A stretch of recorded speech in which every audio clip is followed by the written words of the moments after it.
Hello and welcome to another exciting episode of Best of Three. As always, I'm your host, Efren Salinas. And this is Michael Donka Schiller, a.k.a. Midnight Magic. You would like to say that, wouldn't you? Hey, man, you were at Winter Brawl this weekend. How was it? It was a blast, man. I didn't do quite as well as I had hoped, but learned a lot, played a lot of people in hotel rooms afterwards, and saw some good matches. Second place in Blaze Blue? Well, it's not. I think there was like 15 people in that tournament. All right, well, we're going to talk about Winter Brawl later. But first, to kick us off, if you weren't paying attention, then you missed the fact that this weekend was the first Capcom Pro Tour event, and we were kicked it all off in Cannes. I hope I'm pronouncing it. Cannes? I'm not going to try. That's French. Anyway, the Cannes Winter Clash in France, and we have somebody who made top 8 here to talk to us about it. Adel, Big Bird, Anouche, are you there? Yeah, I'm there. Hello, guys. Hey, man, how you doing? I'm good, thank you. How are you guys doing? How was your Cannes Winter Clash? And then we'll go into some more detail with some questions. The tournament was great, to be honest. And it was run properly by the Game Line guys, the Game Line crew. Mm-hmm. Now, I do have one complaint about them, is that they haven't uploaded any of those replays yet, so it makes it a little bit harder to pull footage for the show. But, I imagine they're busy. Yeah, they might be. Since most of them live away from Cannes, so... Oh, that makes sense. Yeah. Adel, before we go into your performance at the Capcom Pro Tour event, the Cannes Winter Clash, you might be a fresh face to some people that haven't been following the scene too closely. So why don't we kick it off by asking you a couple questions about your history in the FGC, and if you don't mind me asking, how old are you? 18 now. 18 years old. All right. I mean, when I see people playing Street Fighters because they played as a kid, or they had an older brother that got them into it, or their parent got them into it, or so on and so forth, how did you get into fighting games? And can you give us a little bit of the history there to how you got to this point? Well, I played every Street Fighter game I had. I played every Street Fighter game I could play. And when Street Fighter 4 was released, I also got it and played it at home, but wasn't serious about it. Until my friend got it, and he started inviting me to his home and kicking my ass. I was like, and he keeps like saying I bodied you and stuff. I got salty, to be honest. I got salty, even though I wasn't playing it seriously. I got salty and went home to practice a little, and I ended up beating him a few games. So then we discovered this local place that has a Street Fighter 4 cabinet, and we started meeting a lot of players from there. And the rest is history? And the rest is history, yeah. How did you, because the Street Fighter 4, if I'm not mistaken, you picked up Guy, is that right? Yeah, Guy. And tell me a little bit, why did you use Guy? I mean, he's not considered top tier. He's rarely used outside of character loyalists. Why Guy in Street Fighter 4? To be honest, I was playing first Wii U as usual, and then Ken, and then moved to Cody, and picked up Guy. After I saw some local Guy player beating up my friend, I decided to pick him up as well. He has some cool juggles, he has some cool pressure, and I also liked it. I liked him out of the 3 characters in Final Fight. I liked him the most. Well, there you go. Now, go ahead. So, yeah, I decided to pick him up since he's fun and all that. Now, I have a question for you. We're going to talk about Street Fighter V, and you're rocking Ken, and you used him in Cannes. The fact that Ken has a run, was that easy crossover because Guy has a run? Not necessarily. I mean, his run is also fun, but it's unsafe to use, and unlike Guy's, it's unsafe to use it in pressure. So, but what I liked about Ken is he has a fireball, and he can rush you down as well. He's a kind of in-your-face character, and I like these kind of characters. You know, I have a clip. This isn't... So I feel like we're okay running this clip because in the past, any Capcom Pro Tour event that has happened, Capcom allows you to run the replays if you're generous and you only use 30-second clips. So I did find a replay from Top 8. This is your match versus Phenom. I'm sorry to pull up a match like that. But why don't you tell us a little bit about what we're going to see here. This was your Top 8 match. Of course, you're using Ken, and this is versus... Here, let me zoom fast forward a little bit. And he uses Bison, if I'm not mistaken. Is that right? Bison. Nicolas and Bison. Okay. Let's just jump into it. This was the first Capcom Pro Tour event. Everybody wants to see what everybody else has been working on, and it came prepared to do. this is your top 8 match. You made it to top 8 in losers. Talk us through what happened during this match. When he picked Nicolas, I asked him earlier that in the morning, who will you pick against Ken? And he said he'll pick Nicolas. So when he picked Nicolas, I was a bit relieved at first because Bison is like sort of gimmicky, and if you made one mistake against him, you'll kind of lose half your health because of his damage. So I was kind of happy he picked Nicolas because I can zone him and I can uppercut him whenever he tries to jump. And then when he moved to Bison, the first game was kind of close, and then the second game I kind of cracked at the last round. Mm-hmm. So, I mean, a lot of people have played this game perhaps a fair amount before the game released. How much experience do you have with Street Fighter V, and do you feel like you're still learning the matchups and stuff like that? Like, did you feel very green at the tournament? Well, I played all the betas, but I picked up Ken in the day I got Street Fighter V. That was like 5 days before the release. That's when I picked up Ken. I was originally maining Ryu until I saw this video of someone explaining Ken, how to use him properly. And since then, I decided to stick to Ken because it's so fun. You know, I think I might know what video we're talking about. And if I'm not mistaken, Alex Valle tweeted out showing how you need to shimmy and do, whiff punishes. No, that's not the one. It was the one that how do you use Ken's various tools? How he's a mid-range to long-range fighter and some stuff like that. Excellent. So, are you liking Ken? Yeah, I'm liking him a lot. And how do you feel about this game as compared to Street Fighter V? Or 4, rather. 4, sorry. Well, the thing about this game is you have to commit to every option you have to choose. Like, for example, the throws.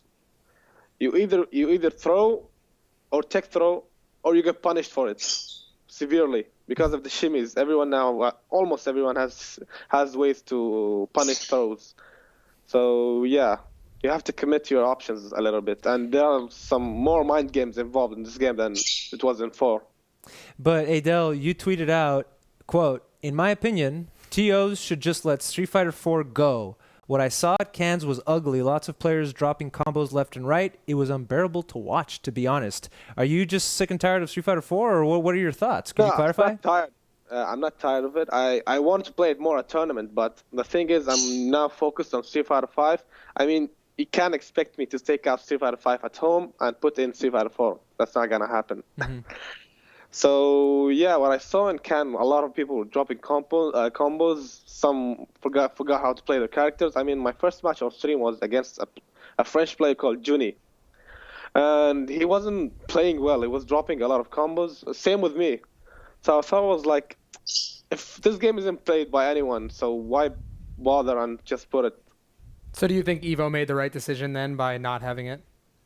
I think a lot of people are playing it now is because of EVO, because there's no reason to practice it. But even if it's in EVO, even if it was in EVO, in my opinion, people would even stop playing it till EVO, and then they'll practice a little bit before EVO so they don't get rusty or anything, and they'll play it after EVO, and then they're done. Like they stop playing it for a while as well. So you think Street Fighter 5 has firmly supplanted Street Fighter 4? Yeah, I think so. And how do you feel about that? You're ready for it? Like the future is now? Yeah, I'm kind of ready for. I mean, before Can Winter Clash, I was like a bit low on confidence. I mean, I asked Samad Damascus when we talked a bit. I told him my main concern is to get out of pools alive. That's all. I was kind of low on confidence, but after the team tournament, we placed 4th place. My confidence was a bit higher than before. Adel, I have a question to ask you. Is there a bird that we're hearing in the background at your house? Yeah, I have two birds here. Are you Big Bird and that's Little Bird over there, or what's going on? No, they're actually parrots, small parrots. How did you get the name Big Bird? Well, once I went to an event called City Battle. It's an event between Abu Dhabi players versus Dubai players in Street Fighter 4. So when I went there, that was the first time the community saw me and offline. I mean, the Dubai community saw me offline. So I was wearing this large yellow shirt, and I'm kind of tall in person. So he was like, "I'm gonna name you Big Bird," and the other guys, and I'll get them. My friend, they named him Angry Bird as well because he's small, and so yeah, that's how I got the nickname. Let's talk about, well, actually, first I want to remind everybody watching that this is a call-in show. If you have any questions for Big Bird about the UAE and Abu Dhabi and some of the fighting game scenes over there. Or his parrots. Or, Ken in Street Fighter V, feel free to call in. We can hear your question live, and hopefully Adel will be kind enough to oblige and answer your question. I'll answer it. Let's talk a little bit about Falcon Arena. This is your sponsor. What can you tell us about Falcon Arena and working with them? Well, Falcon Arena is a great sponsor. I've been in Falcon Arena since 2013, was it? Yeah, 2013. But I wasn't traveling much due to visas. I was kind of like 15 that time, so I couldn't get visas, and I wasn't traveling much. But I was under Falcon Arena. I had a question about that, but first let me ask you another question. Here we go. Yeah. The Red Bull Kumite, you said your sponsor helped you out. I didn't know that there was last chance qualifiers. Yeah, there's always a last chance qualifier. It consists of 256 players this time. Last year was 128 players maximum. This time it's 256. But how's that? I mean, am I getting totally confused on that? I thought the Red Bull Kumite was an invite-only event in the cage match where everybody took the padlock off and the last person got the belt, and it was a really cool event. Am I confusing that with something else? You're saying there's over 100 entrants? No. There are 14 invited players, like 14 only invited players, and they pick 2 from the last chance qualifier, like the top 2 from the last chance qualifier, and then they'll get them to enter with the rest of the 14 invited players. And then the main event will start then. How do you like your chances? I'm not really sure. It's going to be hard because the French scene is really good, and also a lot of the UK players are going. As Weinhardt, Problem X, Phenom is going as well. Like you can expect most of the European players going.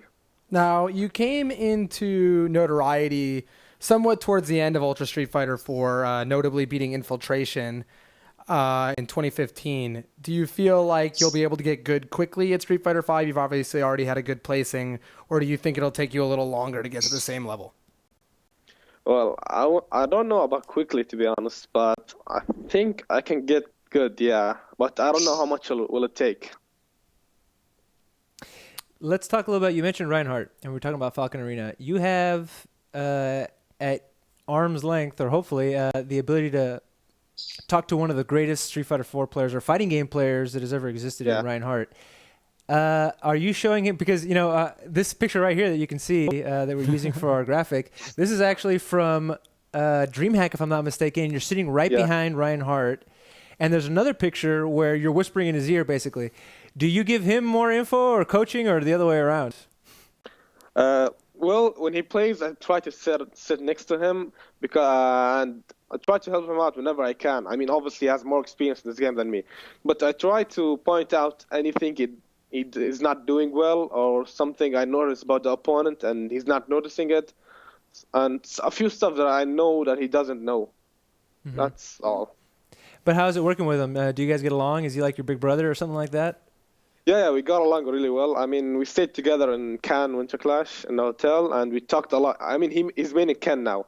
We were talking a lot about Ken, some Ken tech, Ken stuff like that. Who's the better Ken? I mean, yes, he got further in the tournament, but who's the better Ken?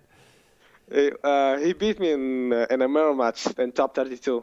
We had to team kill each other, and he beat me 2-0. So I think he knows how to play the game more than I do. But people are saying that they have the better Ken. I'm not really sure. I mean, my offense is kind of better, but his overall game plan is a bit better than mine. Did you catch any of Winter Brawl? Because I mean, Julio's Ken made top 2 and Brent made top 8. Have you stolen anything from the American Kens? Well, I haven't seen the Winter Brawl because it was the same time as it was late in Cannes as Winter Brawl was going on, and the hotel had slow Wi-Fi, so I couldn't tune in. But I heard some great stuff about Julio's Ken. Adel, you tweeted out the day that Ken started. Today's the day. My pool isn't going to be easy, but I can do this. P.S. If I lose, it's because of Ken, not me. I'm godlike, but the character isn't. How do you really feel about Ken? Well, you can kind of like take out some sarcasm in the tweet. Yeah. Honestly, after the tournament, I felt like Ken gets out-footsied by most of the characters since he has like zero normal range, almost zero normal range, and high recovery on his normals. But the good thing about Ken is when he gets in, he does some big damage against characters who don't have a reversal. Because he can bait throws really well, the shimmies, and he has some good pressure, good frame traps, and all that. I do think that Ken's mid-range game is sometimes like weak, but once he gets in on you, you have to guess right, or else you're gonna get big damage from him. Mm-hmm. Before we move on from Winter Clash, those are all the questions I have for you specifically about Ken and Winter Clash, but let's talk about the tournament itself. This was the first Capcom Pro Tour event. You are now the proud owner of 4 CPT points. Congratulations on that, by the way. Thank you. But it was a bit surprising. I don't think anybody was expecting Laura to take it. What was the energy like in the room? What was the conversation that was being had there when Mr. Crimson took it with Laura? Well, the grand final was basically France versus Norway, so you could like imagine the hype since most of the crowd were French, so they were all cheering for Crimson whenever he was winning. So yeah, but a day before that, Gutex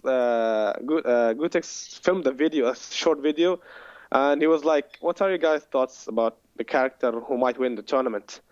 Ryan said Birdie might win the tournament. You have to watch out for him.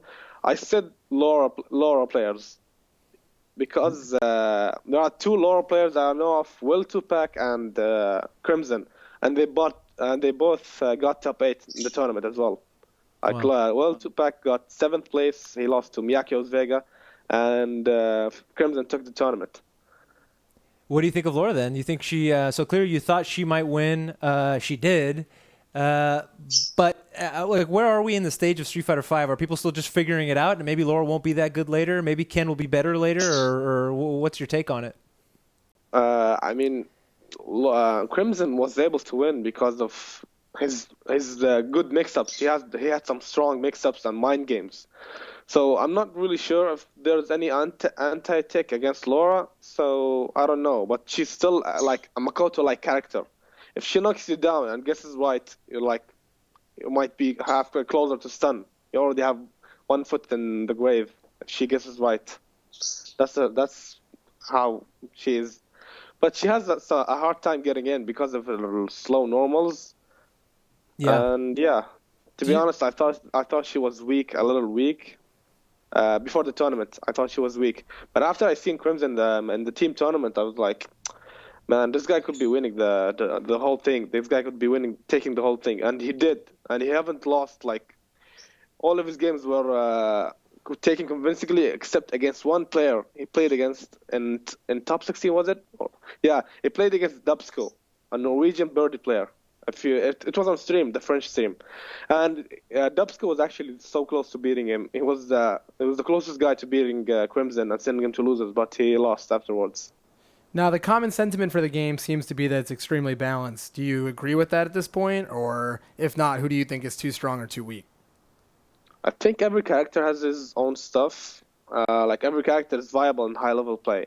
As you guys seen, there are like a lot of character variety in the tournament.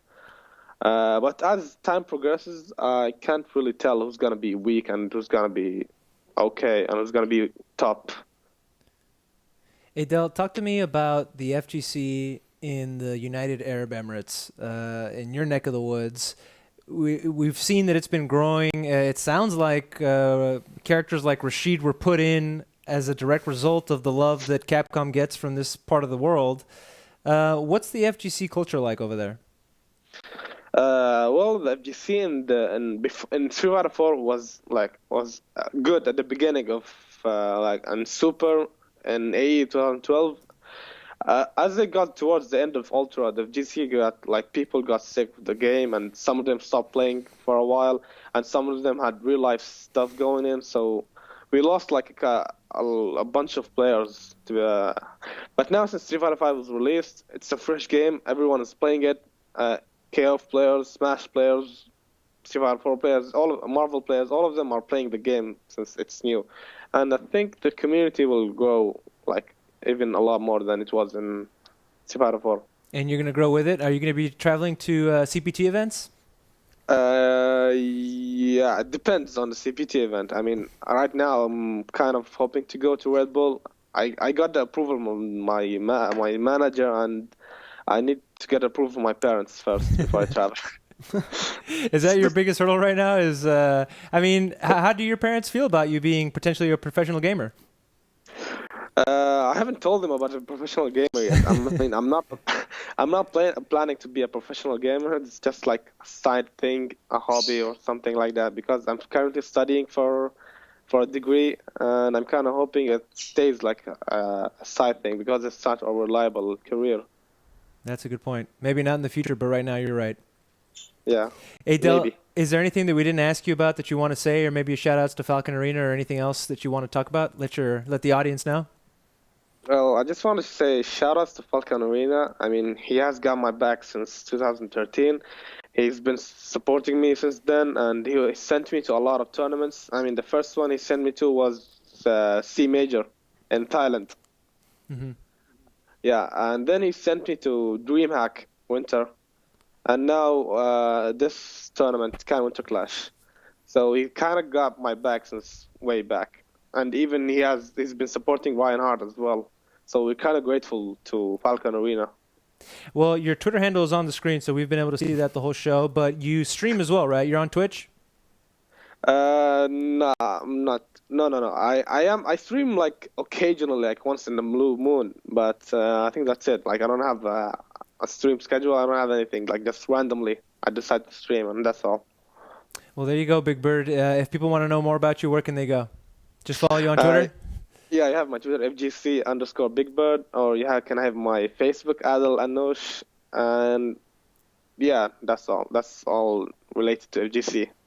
Adel, thank you so much for joining us on Best of 3. Congratulations on those 4 CPT points. That's more than you have, Duncan. That is definitely more than I have. 4 more. And we hope to have you back on the show later when you win one of these.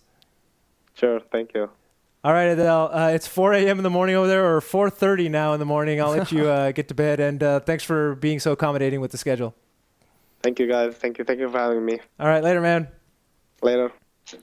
By far the most inconvenienced guest that we've ever had on the show. We had Reinhardt, and it was like 1 in the morning, I think, or 2. But 4 in the morning, that's kind of rough. That's not late. That's not early. Honestly, especially after a tournament. I'm still dead from Winter Brawl. I'm kind of excited that the first event was a European one, or at least just not a non-American one. It really let us showcase, and especially since a new player won, like, the talent around the world. I think the way they've equally divided the regions for this Capcom Pro Tour is like seriously awesome. Mm-hmm. And the fact that it's going to be mostly, inter-regional competition at first is going to kind of keep it a little ambiguous as to who's the best, even though it's probably just Japan. Do you think that if the Cannes Winter Clash, and by the way, we're about to be joined by John Velociraptor Guerrero to talk about F-Champ and KBR. So if you want to have your opinions or thoughts heard on the air and have us discuss it here, and we want to hear your thoughts, you should do that. But if Cannes Winter Clash had been put 6 months from now, would you see the same results? I think that, and I'm not just saying this because, what happened at any tournament.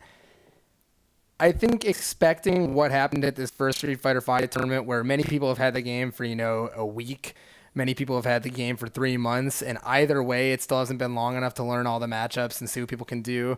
To stay the same is ridiculous. I think things will change dramatically, but the players who are strong now will probably remain strong. I think that's fair to say. But yeah, a lot will change. People who aren't making top 32 or even entering tournaments now will start doing well and winning tournaments later. That's just how it is. And, shout outs to Mr. Crimson for winning that. Yeah, I think he got 128 points. He's at the top of the rankings right now. And he's not rankings. Out of nowhere. A lot of people have never heard of him, but we talked to Adel a little bit before the show, and he said that he was a strong Guilty Gear player and even a pretty strong SF4 player in France. So, it's not like he'd never played a video game before. He definitely has seen the block. Well, there you have it. Guys, I want to remind everybody that this is a call-in show. We want to hear your voice on this show. One of our favorite things. It's better than mine. Debatable. Well, sometimes. Anyway, we are about to be joined by none other than Event Hub's finest, John Velociraptor Guerrero. John, are you there? Look at this guy. There you are, bud. Hey, what's going on, guys? Hey, John, how you doing, bud? Not too bad. I'm a little behind on sleep, so sorry if I'm all sluggish and stuff. But other than that, I'm doing all right. What the hell you been up to, man? You knew the show was every Tuesday at 6 p.m. Central. Yeah, it's just I don't have anything else to do. I have no excuse. I'm sorry. Just kidding. We know you're very hard. We read all those posts. In fact, the reason why we're only talking about F-Champ and KBR is because you just put up quite a lengthy article, breakdown, if you will, a recap of what happened at Winter Brawl, which, if anybody was watching, if anybody has not heard, there was a 1st to 15 exhibition match between Filipino Champ and Kane Blue River. Now, we had F-Champ on this show many months ago, in our old studio even, and he said nobody could take that victory away from KBR, but if he had faced me at EVO, he would not have won. Then, not too long ago, we had KBR on. And F-Champ called in and was essentially saying, the only reason why you even care about going and facing me in an exhibition match is because Big E paid for your plane ticket and your entry fee and all that. So that was the stage being set. John, do you want to give us a recap of what happened at Winter Brawl?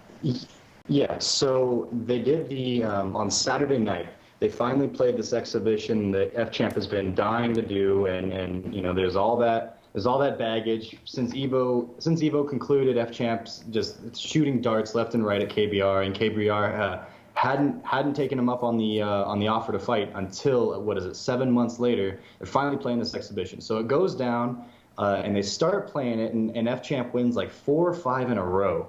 And in between almost every single match, we go from the gameplay cam over to the player cam to see what their interactions are going to be like, and it's F-Champ just yelling things at KBR, and then at one point he gets up and he grabs the microphone and starts saying things so that the entire crowd can hear him basically trash-talking KBR. And then it was like in the 5th or the 6th game, they begin, and F-Champ pauses the game.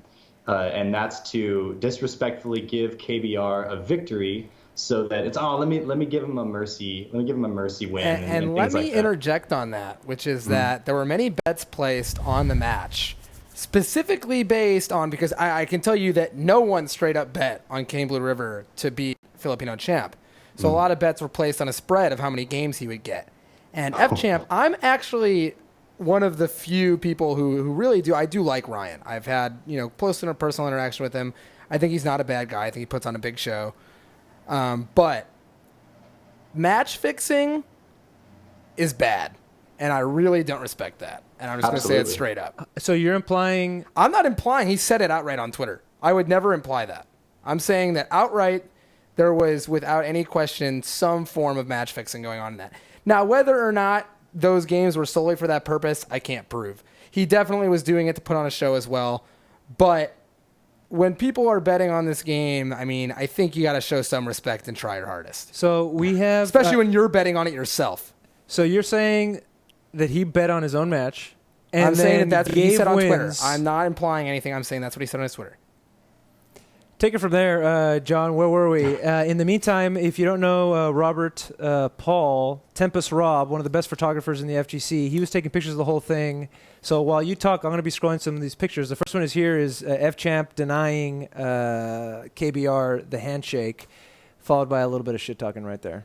Yeah, I mean, since the beginning, it's F-Champ, so we're not surprised, but there was a whole lot of disrespect, a whole lot of lack of acknowledgement for KBR as an EVO champion or as a worthy competitor, and he maintained that atmosphere throughout the whole thing, through every body language, through all of his gameplay. He started playing where he would just, not finish combos and just play keep away. It was all about, for F-Champ, exposing KBR as the fraud that he claimed that he was, and then and just nailing that nail as far as he could into like the neck of KBR in front of everybody, and the whole thing played out. And at the end of the day, with all of the the forfeits and everything, it came out to be 10-15 in favor of F Champ.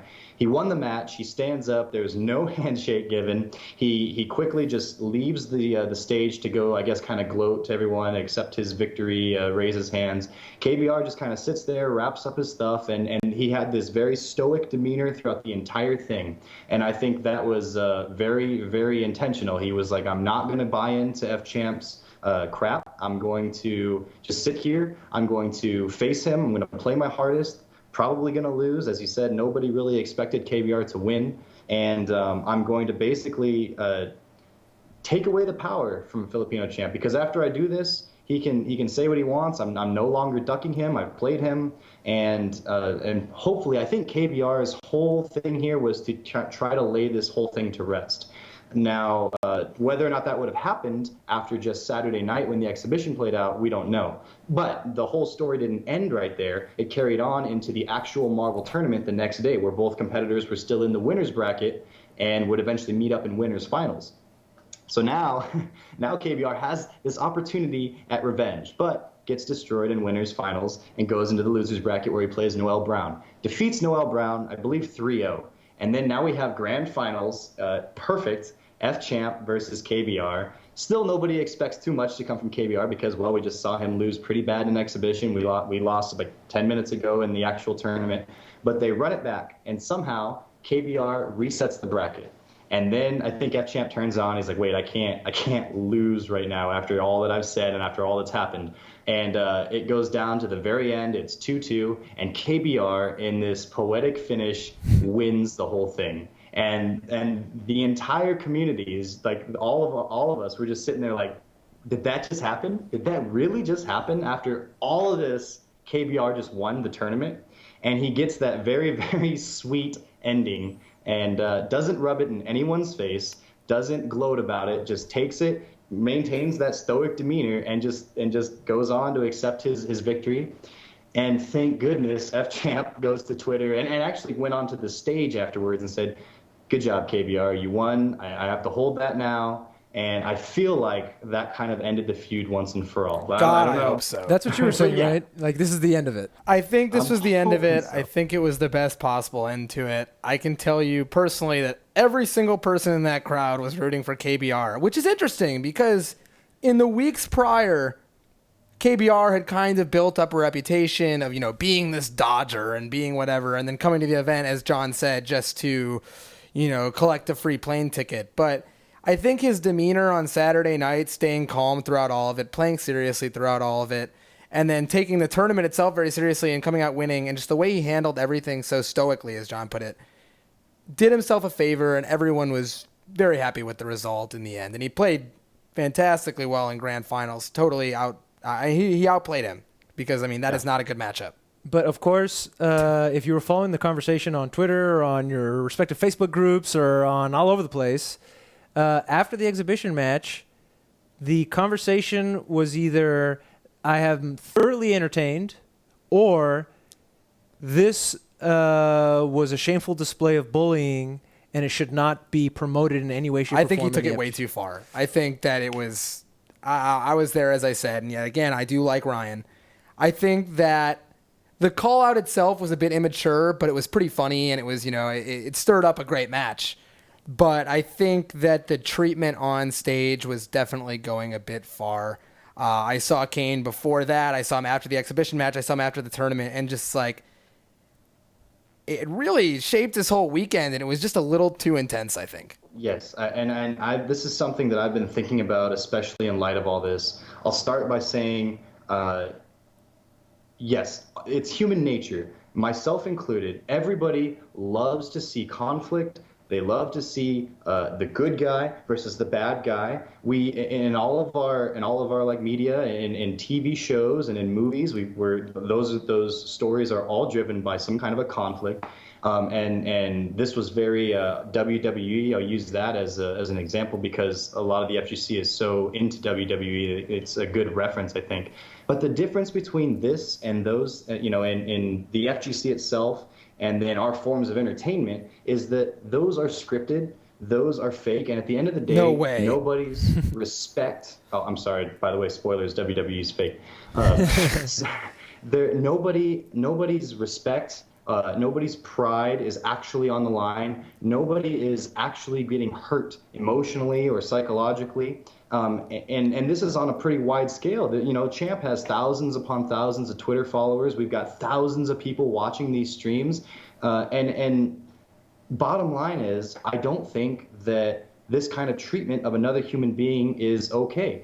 Yes, it's entertaining. Yes, I tuned into Marvel where I don't normally, unless it's like top 8 at EVO or something really special. But I wanted to see what happened. I'll admit that. And as a journalist, this gave me something more to write about. This gave me more work to do. So from that point of view, yes, it's going to generate more interest, but at what cost? And I think the cost is people's well-being.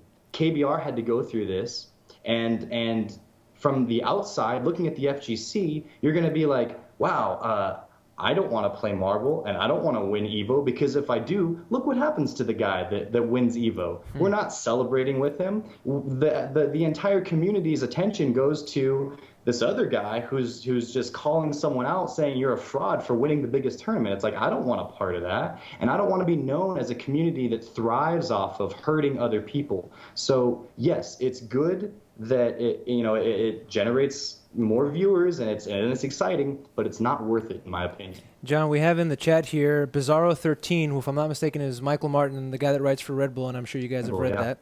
And he's saying it isn't even just the exhibition. That pop-off against Cosmos, where he threw his stuff down and bumped into Cosmos twice, really bothered me. Champ was on a tear this weekend. Yeah, it's like I said, it's entertaining.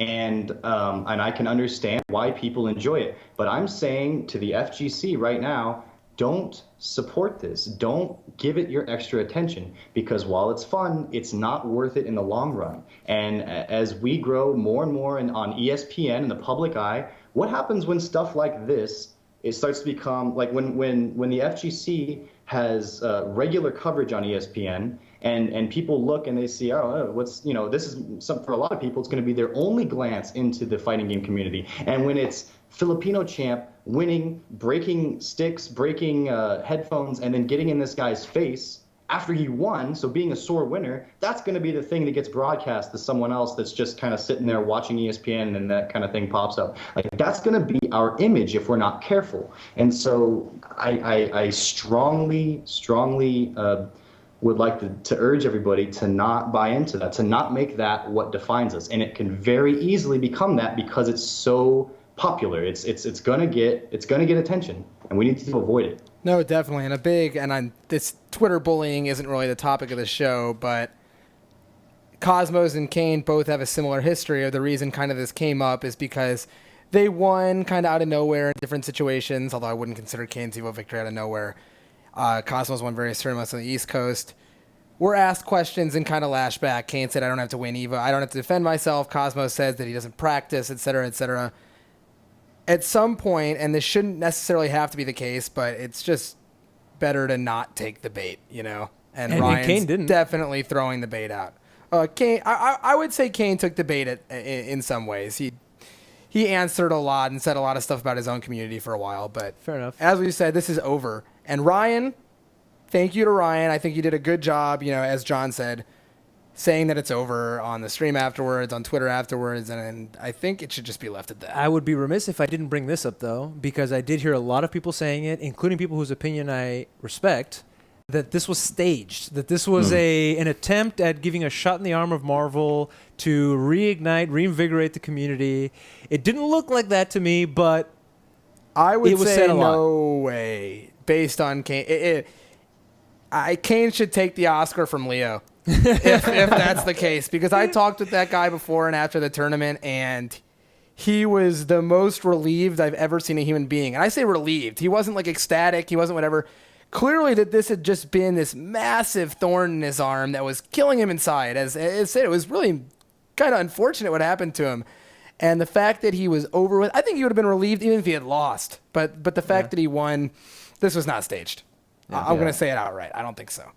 A couple of things. Go ahead, John. Well, I just don't want the Marvel community to just be this giant playground of bullies. you know, or viewed as that. And my heart goes out to Kane. Like, I've heard people talk negatively about him, about, you know, other things in his personal life, and that's really not here nor there. The bottom line is it shouldn't be a negative thing to win in this community, you know? So.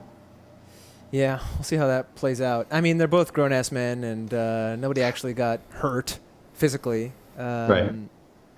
Although it's only a matter of time before someone punches F-Champ in the face. That's what people have been saying all over the comment section every time we cover these kind of things, and from Cosmos to KBR. Like, it's only a matter of time before he does it to the wrong person. One thing I do want to say, though, having said all of this negative thing, all this negative stuff about what F-Champ has been doing, my hat goes off to the guy for being able to play this role so perfectly. He treads a very fine line between being like charismatically villainous and then between being just too much of a bully so that everybody jumps ship and no one is behind him. And as someone that's, you know, I've done acting in my past, and this guy blows me away with how perfectly he's able to ride the line. I don't want him to do it anymore, but I'm like, if it doesn't go to KBR, give Leo's Oscar to Champ, because he's very, very good at what he does. 99% of the time, I'm totally fine with what Champ does. I'll say that. I don't care if he keeps doing it. As I said, I only thought the antics on stage were a little too far. It's over. He'll still be the same guy. We'll still see crazy stuff. And he did reignite Marvel, if only for a second. So. Well, before we go off this topic, Esteban from Hold Back to Block fame is back at it. Now he's got that damn documentary out. He can go back to doing YouTube interviews, and he caught up with KBR. And these are a couple of direct quotes from that video. I recommend you watch it, by the way. Go to Hold Back to Block's YouTube channel and check it out. He says, "For me, it was an opportunity to learn." That's why he was going through all his teams, because it was like an opportunity to have a training classic. session. Lose the exhibition, win the tournament is. I mean, that's well, that's what he says. classic. He says the exhibition told me what I needed to do to beat him in grand finals. That's kind of awesome. I think that's an interesting way to have handled that. How do you feel? I mean, totally. Yeah, as long as the fact that he picked different teams made it even easier too, because it allowed him Champ to get a little less knowledge into what he was doing, which obviously I don't think he needed. But it turns out that maybe he did, you know. Champ definitely is the kind of guy who figured that even if KBR was downloading him during this exhibition, that he wouldn't win anyway. I think Champ was confident he'd beat him no matter what the tournament. So the fact that KBR went into this thinking that he probably was at disadvantage, but still with enough, you know, soul and heart to take the matches seriously and try very hard to win is incredible, honestly. It's really hard to go up against someone that you figure you will lose to, like all logically, not lying to yourself you're going to lose to, and play hard enough to take away a win. Yeah, that's very difficult. He also said this is KBR, I aim to become a professional gamer, and I should have a professional attitude at all times, but that's just me. He definitely looked professional. He kept his demeanor in check, and I think that's like as much of a shit talk as you're going to get from KBR versus F-Champ, because I think it's a subtle jab at F-Champ. It's a very, very effective shit talk, because and that contributed a lot more than I think people realize to that whole exhibition. Champ was the fire and KBR was the ice, and to see them be so polar opposite of each other, see one just spouting off, throwing insults left and right, and the other one just sitting there, just done. I'm not going to respond to anything. That's a very, very valid way of fighting that, and so I think that made it all the more interesting. For the record, I'd like to point out that after that exhibition match, I reached out to F-Champ and said, "F-Champ, will you come back on the show on Tuesday?" And he responded with, "Ha ha ha ha ha ha ha ha ha ha ha," and then never responded to the request after that. So I'm not sure if he was laughing in my face or thought it was funny or just wasn't interested in coming back on the show. John, did we miss anything on this topic of KBR versus F-Champ?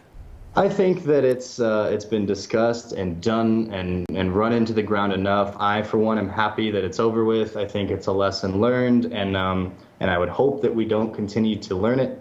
But no, I think that we're pretty much good to go. Thank you, John, for joining us to talk about this topic. That was the only topic we had for the panel.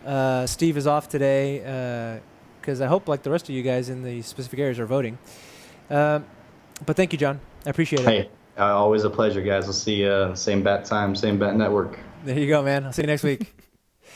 He wrote a long piece on Event Hubs, and I frequent Event Hubs. It had over 100 comments and rising, and the stories usually hit average around 30 to 40 around there. It's definitely something that people were very interested in talking about. Yeah, as I said, being champ has done good for the Marvel community as a whole. And this exhibition in its own way did good for the Marvel community as a whole.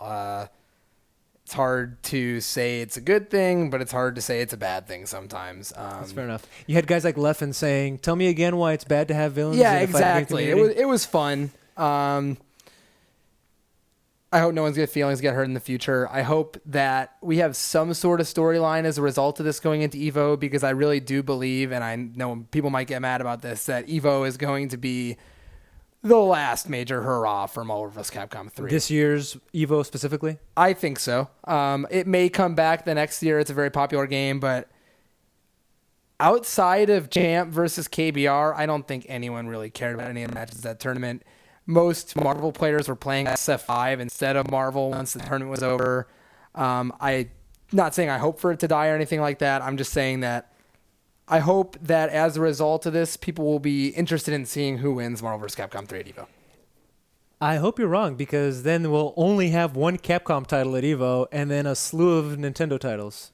Oh, you're saying you hope... I hope you're whether wrong. or not Marvel comes back at EVO isn't necessarily what I'm saying, just whether or not it's popular. And who knows, maybe there'll be another Capcom title out by then. Yeah, that would be nice. Not Marvel vs. Capcom 4, though, I promise you that. Yeah, it certainly will not be. Maybe another Darkstalkers? Maybe Capcom... The thing that people always talk about is like a Capcom versus game versus itself. So they don't have to grab another IP, just Capcom All-Stars. But we'll see. Speaking of Capcom titles, at Winter Brawl, which you were at, did you catch the Street Fighter V tournament? I did. I got 25th. 25th, top 32. That's not bad for the first big tournament. I was salty as all hell, let me tell you. But I got outplayed and better people won, so can't complain about that. Speaking of better people winning, we are now joined by none other than Long Island Joe. The best person. The best person at that tournament. Joe, are you with us? Oh. Hello. Hey, Hello. Joe. How's it going, man? Thank you so much for joining us. Hey, what's going on, everybody? I have one question to start off this interview. I love questions. How good did it feel to win this for the East Coast? Oh, my God. Oh, my goodness. Well, let me start by saying it's been a long time since I've even been in top 8. I think my last top 8 was like 2011 or 2012. It was at NEC, and I had to play Lucky D, and I lost as soon as I got in top 8. That was it, all done, all over. So just to have that feeling again where, I was on stage and I was in front of not even the coast, but, all my friends and, the first ever Street Fighter V tournament. I mean, it really was like a completely exhilarating feeling that I hope I could actually feel once again, maybe at final round or something like that. Yeah, but, we'll keep our eyes peeled for that. Let me interject. I mean, month 1 Joe is kind of a legend at this point, I guess. Are you aiming to get rid of that? Yeah, there is this myth of month 1 LI Joe where he's always good at the game for the first month and then he stops playing and then he can't win anymore. It is true. That is 100% accurate. I think I lasted a little bit longer than a month in Street Fighter 4, at least the vanilla days. But even like when I played Mortal Kombat, I was good for the first month. I mean, I can name like probably 4 other games where I was good when it first came out, and then I dropped off. But I enjoy this game to a point where it makes me want to play and it makes me want to do better. And I have like such a passion in me. Like if I think about it hard enough, I can cry. Like it happens to me sometimes at work, believe it or not, where I'm like just thinking about playing and like how good I want to do and how much I want to win and how, thinking about EVO and thinking about Capcom Pro Tour, where like I can legit get like choked up inside and just feel it and like legit want to cry. So I think all that stuff put together between me liking the game and this like passion I have, that it's going to keep me, striving to play and wanting to be better and wanting to travel to all these events and stuff like that. So let's hope that 1 month Joe is gone.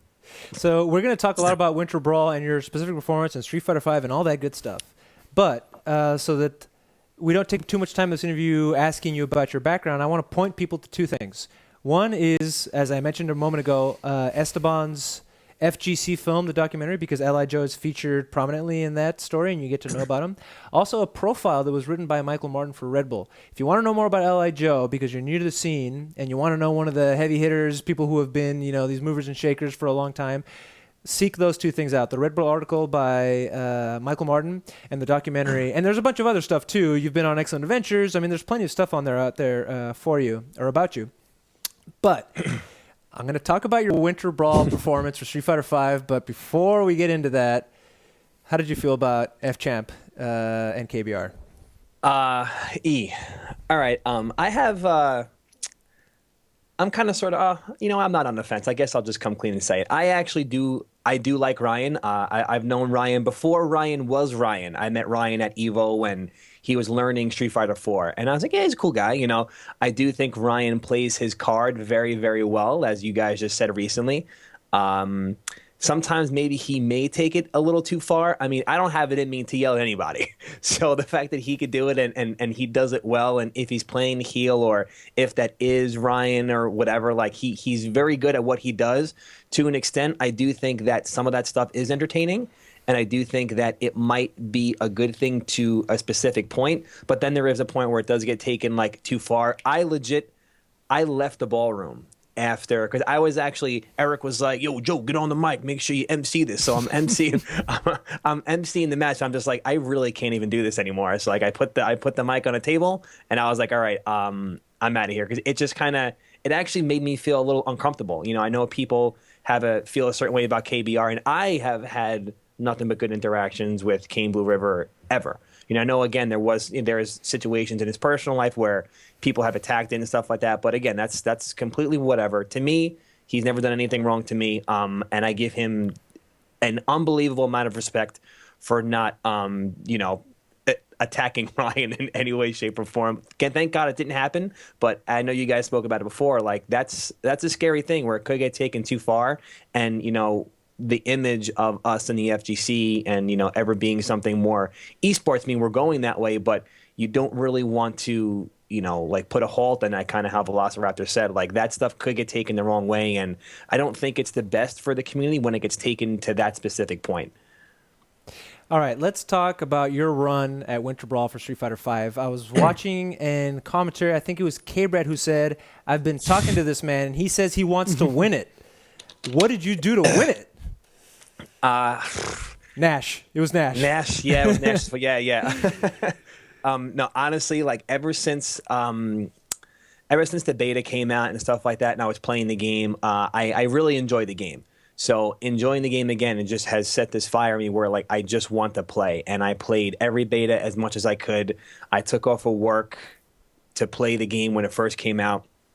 I've been traveling since the game came out. I think the first week of the game, we got the game on Tuesday, or I'm sorry, well, we got the game a couple of days early because, we live in the wonderful state of New York, so we could do those kind of things. So we got the game a couple of days early. Yes, legally, we had the box, no crazy downloads or anything like that. But we had the game. Yeah, exactly. Yeah, in Manhattan. So we had the game on Friday. So we played all weekend. Then Tuesday came when the game officially came out. Then Wednesday was Next Level. Thursday was another tournament, Bums tournament in the Bronx. Then Friday was a tournament in Manhattan. Saturday was a tournament in Long Island that I hosted. And then Sunday was another tournament back in Next Level. I traveled to every single one of those events 5 days in a row, drove no matter how far I had to drive, no matter how little sleep I got, how early I had to wake up for work. Again, I just strive to win, and I just wanted to be good at the game, and I just want to be, back where I used to be maybe 6-7 years ago, when Street Fighter 4 came, or even the early days of traveling to play Third Strike when I was one of the really good Third Strike players in the East Coast and stuff like that. And I just totally miss it, and I don't want to lose it, and I just want it, and I want it to stay with me for the entire life of the game. So I just use all that stuff at the tournament. I sat down, I'm like, I'm not going to lose. Even when I lost to Julio, I was like, okay, I don't think Julio beat me, but I know exactly why Julio beat me. And that's the beautiful thing about Street Fighter V, excuse me, is that when you lose, you really know why you lost. A lot of people complain about Street Fighter 4 where it'd be like, I got knocked down, Abel hit me once, Abel tripped me, or I have to worry about this guy jumping on my head and 13 different option selects. And it just became a game where you could essentially get knocked down and not really lose to some of the fundamental things that growing up playing fighting games that we're all totally used to. We're doing this whole different thing where you have to guess a little too many times, and the comeback mechanic of the Ultra. Not that it's all necessarily bad things, but to some of the older players, like I honestly, people say adapt. I could not adapt well to the way the game turned out to be. I think that's why I was a little bit better in the earlier days of Street Fighter 4, because none of that stuff was really out and developed per se. So it became more of a, it felt more like a classic Street Fighter, so to speak, when the game first came out. But yeah, so again, the beautiful thing about the game is that you can know why you lost and feel why you lost, and not like, oh yeah, look, he knocked me down here and I guessed wrong, and then I guessed wrong again and then I lost. You have a lot more opportunity to actually understand the way the game flows and the way the game plays and stuff like that. So again, all those things just kind of rolled up into one, and I just happened to clutch it out for the first time in a long time. I specifically remember him doing. He kept trying to throw bait you a standing medium kick and then going into the next target combo, which has a big gap. And then the first game of Grand Finals, you jabbed him out of it and you pointed at your head. I could tell that you knew you had gotten the download on him. Yeah. Would you say that you played in a way to get that read in Winners Finals? I mean, were you aiming specifically to body him in Winners Finals, or were you trying to get the information to beat him later? Honestly, I didn't want to lose at all. I was like, I haven't lost yet. I managed to beat some great players. Like, hats off to Filipino Champ. Hats off to that other Nash player, 3K, who was actually very impressive. He played very well. One of my best friends, Angel, you guys know him as Moons. He's also from Long Island. So I didn't want to lose at all. I didn't want to lose to Julio, but unfortunately he did beat me fairly convincingly. But again, I was really able to think about the reasons why I lost, and talking to some of the guys in the crowd and kind of coming up with a little game plan before the match, and I just kind of sort of put it all together. And I was like, okay, now I got this. Like, I see what he's doing, I see what he's trying to do, I see why I'm getting hit, and I see what I'm doing wrong. A couple of missed inputs, a couple of I got to anti-air him, a couple of stop trying to whiff, stop trying to throw, you're whiffing throw. And, I just kind of balled up all the information together, and then I just executed it during the grand finals. Joe, I want to give a shout-outs to Team Spooky and Big E, because they've given us permission to use clips from the stream. And I have a match from Moons, I have your grand finals match, and I have a really short clip from F-Champ. What were you going to say, man? I was going to say that I think the word of the day has been shimmy. And yeah. I would like the Shimmy King, who threw F-Champ 4 times in a row and then hit him. I'm glad you mentioned that. I have to the stream, to explain that to the to people watching. Another one. Another one. All right. In Third Strike, throws are a very, very strong thing. And the throw game and bait is kind of back in Street Fighter V. And being that Third Strike is my favorite go, another one.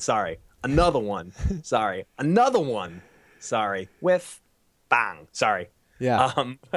That kind of game, that whole style of play is back in Street Fighter V. And me being a huge Third Strike fan, I get to utilize those. And some players aren't really used to that. They've developed really bad habits from Street Fighter 4, where you're able to, crouch tech and OS, where you would press the throw, but the throw wouldn't come out. If they were doing this, you would get the crouch short. So the fact that that's gone, and now when you press those 2 buttons, you throw, it feels like Third Strike again. Like, yeah, there was a slight ability to crouch tech in Third Strike, but if you press jab and short in Third Strike, you're going to get the throw. So mixing the throw game into a little bit of the walk forward, stop a little bit, pause, walk right out of range, and be able to see the whiff throw, because the throw whiff is actually, I believe, 5 frames in this game. So you do have plenty of time to react, to see the hand come out and actually punish it. So the Third Strike shimmy is alive and very well, clearly, in Street Fighter V, and you're actually able to do quite a bit of damage. It's almost like landing a free hit where the opponent's just standing there, you know what I mean? So you can do a pretty nice chunk if you have some bar or have some, and whether it be the V trigger or some CA bar, like whatever, it can really hurt. See, people just don't want to get hit with whatever, especially if they see, like, for instance, Nash has a full bar super, so that I'm going to try and do medium punch scythe super. So he's like, no, I'm not going to throw. And eventually he's going to be like, damn, I have to throw because I'm going to lose all my life getting thrown. So it's a little mind game. I had some just specific, gameplay questions, because I was interested. I mean, the way you won was I thought it'd been interesting to some people, because you use super pretty much every time you can confirm into it, and some people, typically save that for the win. Why was that your strategy? I think you get meter fairly quick in the game. So if you have it, I'm going to use it. You know what I'm saying? I mean, unless I'm sure there might be some certain matchups where I shouldn't. For instance, if I'm trying to like keep out a certain character, like a grappler who has good jumps, like maybe Birdie or Geef, where when he jumps, I can't necessarily anti-air him with my buttons, where I might have to use the EX sight to kind of make sure I anti-air him well. But for the most part, if I have the bar and you're giving me an opening, I'm going to use it. You know, I'm pretty sure the way Nash plays, there's a lot of sonic booms, you know, a lot of movement, a lot of normals where the opponent is blocking. He has a lot of really good buttons. So the bar does come back fairly quick. So again, if I got it, I'm using it, man. How does it feel playing against like one of your training partners in losers finals to have to make the comeback? Like what's the mindset playing that? I'm always afraid of playing Angel. Angel is actually an excellent fighting game player. He's good in every game he plays. He can definitely be good at. It's just a matter of how serious he wants to take the game. He's actually been quite the mentor to me because he plays a certain way and I play a certain way. So I managed to kind of take some of the way Angel thinks or the way Moons thinks and apply it into my game. So he's actually helped me out tremendously. And to have to play him, like, yeah, it kind of stinks, but at least it's us playing each other. You know what I'm saying? Where we know where either of us could win. He could easily beat me, a set. I could beat him a set. You know, it could really go either way. I just managed to just be on my game, you know what I'm saying, and actually got a chance to take it. But there's times where we're playing in the house where he makes me want to throw my stick across the room. So, you know. I hear that goes around in the East Coast. I want to remind everybody that this is a call-in show. If you have any questions for LI Joe, now's your chance. No, now's your chance. Question. Exactly. Let's talk about grand finals here a little bit. You're coming from losers. First of all, what's your mental game coming in from losers against somebody that put you in losers? Yeah. Again, playing Julio the first time, I wasn't like, oh my God, like I got completely washed. I'm very clueless on what to do or how I'm going to go about winning this match. I feel like I did gather a good amount of information during the winners final set that I was pretty comfortable that, all right, like I know I can beat him. I beat him one game, and the other games were kind of close. It wasn't like, yeah, I lost, but it wasn't like 2-0, 2-0, 2-0, yeah, you're done. And, it's just the skill gap isn't huge between he and I. So I was just very, very confident in the fact that the information that I got from the previous match and talking to my friends and stuff like that, all right, yeah, I'm pretty sure I can do this. I wasn't too nervous. I tried to stay completely calm, and that's something I've been working on myself. Training to play Street Fighter V has actually brought me to like a different level as, like a player, not just within the game, where I have a history of winning a game and getting up and like popping off and standing on my chair and going crazy and stuff like that. But I really managed, if you do watch the grand final set and a lot of the sets, I'm pretty calm between games up until I actually win. There was one time where I did do something to Julio and I kind of popped off a little bit because I had a sick read, but for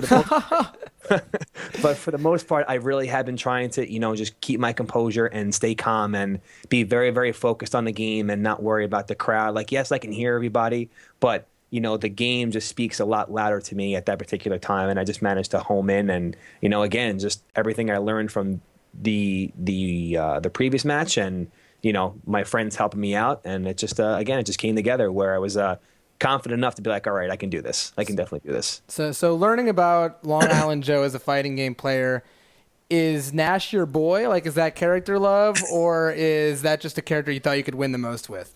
Actually, it was the first character I picked at E3 when we were all at E3 when the game was first playable.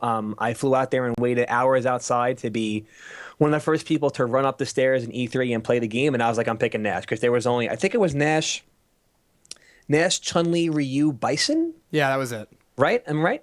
It was just those four characters, and I'm like, all right, I don't want to play Ryu because I feel like it's Ryu. So this is early, so you don't really know how Ryu's going to play. And I'm like, yeah, he's going to throw fireballs and do DP, the same thing he's been doing since 1989. So I want to pick like a different character, you know what I'm saying? So and I don't really like Chun-Li. I thought Bison was really, really cool, but I didn't want to mess with the charge character, as Bison's usually a charge character. So I was like, all right, I guess by default I have to pick Nash. So I picked Nash, and I wound up really, really liking him at E3. I was playing with Maximilian was there, Justin Wong, Ricky Ortiz,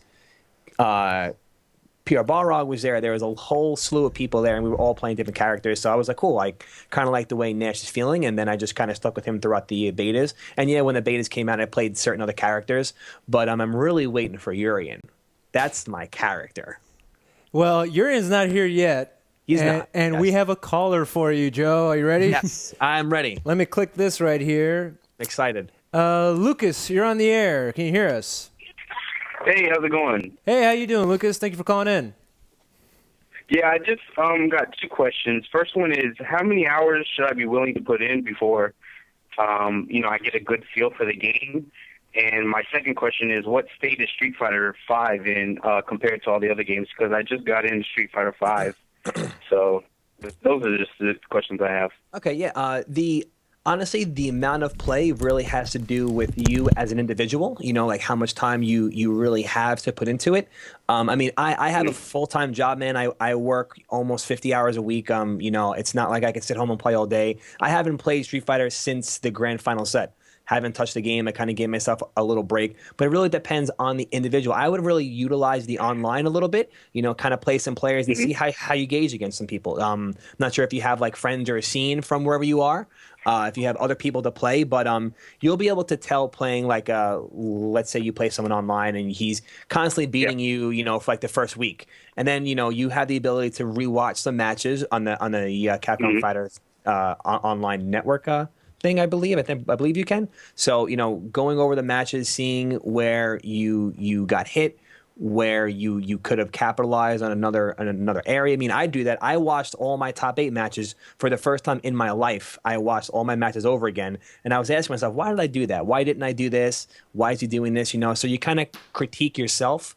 But it is really, really dependent on the individual when you feel comfortable. But again, playing online and you'll be losing to Johnny Donuts all week, but then maybe next week you and Johnny Donuts are going back and forth, and then the week after that, Johnny Donuts is you're beating him clean, and then you're like, wow, okay, I do see myself progressing, and use everything that the FGC gives, man. You can use YouTube, man, all the guides, event hubs, and Shoryuken, and forums everywhere, and stuff like that. Just make sure you utilize everything to get better. Don't think you're cheating because you're watching videos and stuff like that, or you're copying someone else's stuff. Like, that's how the game develops, and that's how you develop as a player. So don't be afraid to do any of that.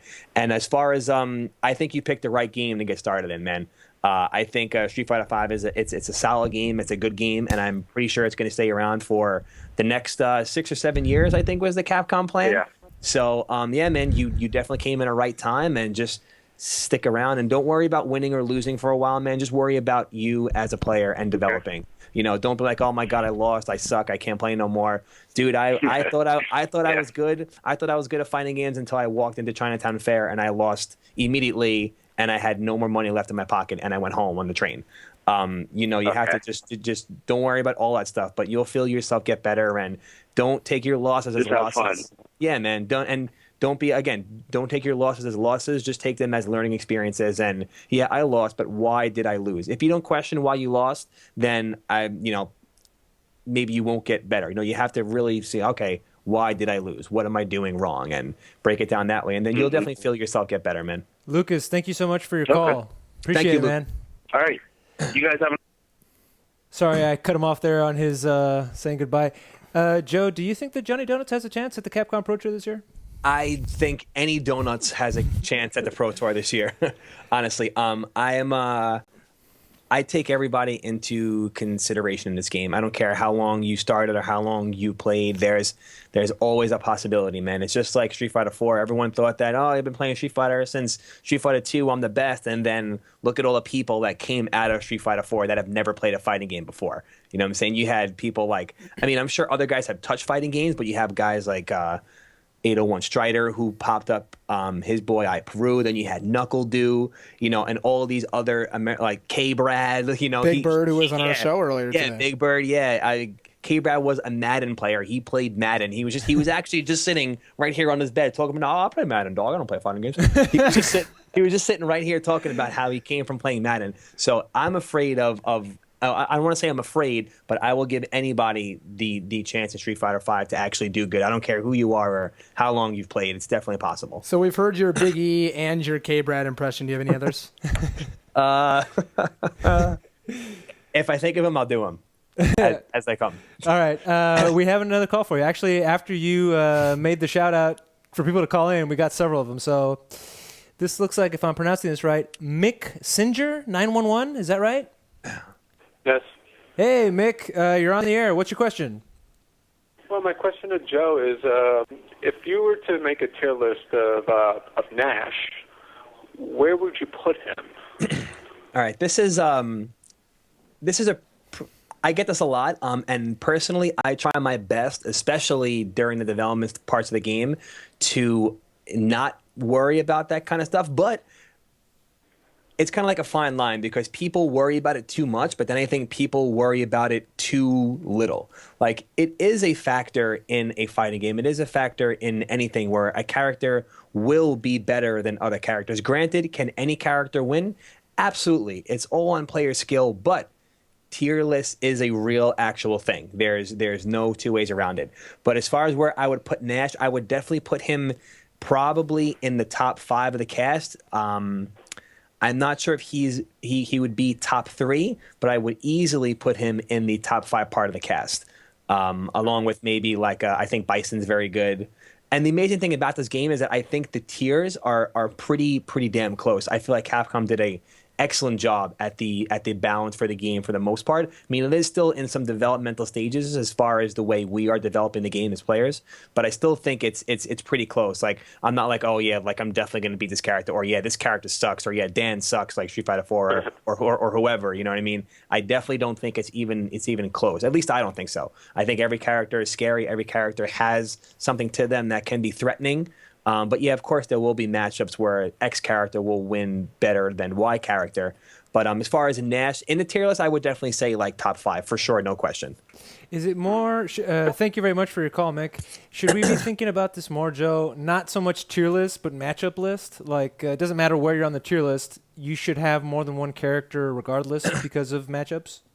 Yeah, I do think that's a better thing to worry about. Like, can my character be good in this situation, or you know what I mean? Don't worry about, oh yeah, this character is top 5, so yeah, this character could be the top character in the game, but he might lose to 2 particular matchups, and who knows if you're going to be able to win those matchups. Granted, that's where you have to grind it out and really learn the matchups, but people that just base their play off on specific tier lists, that becomes sort of a problem to them, you know what I mean? So again, I do it that way too. I'm like, all right, I'm trying to pick another character. I want to know who Nash loses to, and then I will pick a second character based on my character's bad matchups. I did hear a couple of people talk about, I believe Justin, the good old legend Justin Wong, in one of his streams mentioned that this might be one of the hardest games as far as matchups go, as in there's a lot of bad matchups in the game.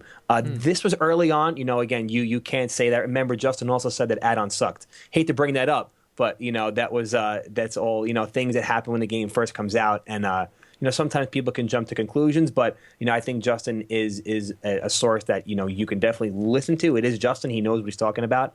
And I could see how there are a couple of really bad matchups in the game, but that's how I would base my character's decisions and tier list off of, as far as who beats who, for myself, that is. Joe, we have another caller, and I believe he's already on the line. Hey. Are you there? Can you hear us? Yes, I can hear you, Efren. Thank you. Introduce yourself. Donkey? Yeah, it's Hamad, you know, the Fei Long player from Street Fighter 4. Hey! Can we hang up? Can we just get him Now off? you know. Now you know. How is he? I knew the second I heard that voice. So I want to just say that, you know, Donkey, it's the first time you didn't wear a horrible shirt. Efren, you're looking great. And congratulations to LI Joe. You had a fantastic performance. Absolutely amazing and inspiring. Thank you so much. Thank you, sir, so much. So my question is, for people looking for that LI Joe action, where are we going to find LI Joe this year on the Capcom Pro Tour? And does LI Joe have aspirations to make it all the way to Capcom Cup, please? Thank you very much for coming. Thank you for the respect as always, man. I've actually watched you play Street Fighter 4, and you are definitely an amazing player. So let me say that to you also. Thank you again for all the props. As far as Capcom Cup goes, unfortunately, I'm not a sponsored player, so whenever it travels, you know, it comes, I have to take off of work, and I have to spend, you know, all the money that I make, and I have bills, and I have a place to live, so it's kind of hard for me to travel, like, further distances, especially taking off of work. Do I want to be a Pro Tour? That's actually my goal for Street Fighter V. Like, my goal is to at least, I want to be top 8 at EVO, and I want to be on the Capcom Pro Tour. Those are the two things. Do I think I'm going to win EVO? I don't think I'm going to win EVO, but I feel like if I stay this solid and I travel and I play, I could possibly make top 8. Those are the two things that I want to do. So whatever I have to do to get those two things, to get the Capcom Pro Tour and to get top 8, I'm going to do. I'm going to try my best to travel. I am going to final round, and I am 100% going to EVO. As of right now, those are the only two things that I'm slated for. You know, like I have off of work and tickets are bought and I completely registered. But I would love to go to Combo Breaker. I would love to go to CEO. I would love to travel to another like out of country qualifier, be it a ranking event or an actual, you know, the other excuse me, or the other event. I'm going to try they call it. Yeah, sorry, Premier. Yes, the Premier event. I would love to travel out of state for one of those. Not out of state, rather out of country, rather. Sorry, but yeah, I do have some plans. It's really all about, you know, can I budget right, and will my job even kind of let me go? You know what I'm saying? My job is actually pretty good for the most part. I just have to plan in advance and stuff like that. But for sure, right now, the only thing that I am going to is EVO and final round. But again, I know if I want to be in the Pro Tour, I have to travel a little bit more. So I'm going to start making some plans now and see what I can do. Thank you for your call, Hamad. Thank you, and you guys have a good one. Thank you. Thank you, Hamad. Joe, being a hitman doesn't pay well? No. No, it doesn't pay well at all. I wish it did. Joe, we have a ton of calls coming in for you. Let's go through some of these. Sure. Let's do it. JD, you're on the line. Hey, Joe. First of all, congrats on the win. Thank you, sir. Thank you very much. Just got a couple easy questions just to stir the pot a little bit. Who do you like right now in Street Fighter V, East Coast or West Coast? And who would you put on an East Coast for a 5-man team? Wow, what a question. As far as who East or West, I mean, you know, I'm from the East Coast, and I'm going to have to say East Coast. But I do think that a lot of players from the West weren't really in attendance. You know, Justin wasn't there.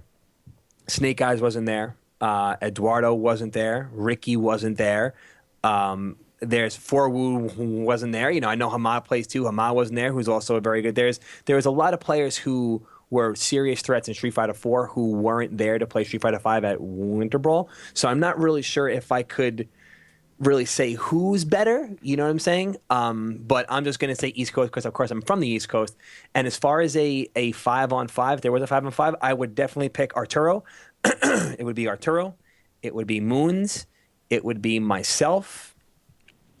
And honestly, after that, I gotta pick two, man. No cheating. Yeah, I'm like trying to think. 'Cause I know I'm going to forget someone. Like, oh, you didn't tell me. Alucard, right? Oh, He's gotta be Alucard. Yeah, Alucard is mad good. Alucard. Damn, you're gonna get blown up on Twitter for people that you didn't mention. I'm gonna get in so much trouble for this, man. You guys are killing me. There's a fifth though. There's gotta be. You gotta list it, man. Man. Let me see. And then LI Joe again. He's on there twice. Okay? Yeah. I'll play as LI Joe and Agent 47. So myself twice. No, I'm actually not too sure. I think that a lot of people are getting good. CD Jr. is getting very good. Sanford Kelly's getting very good.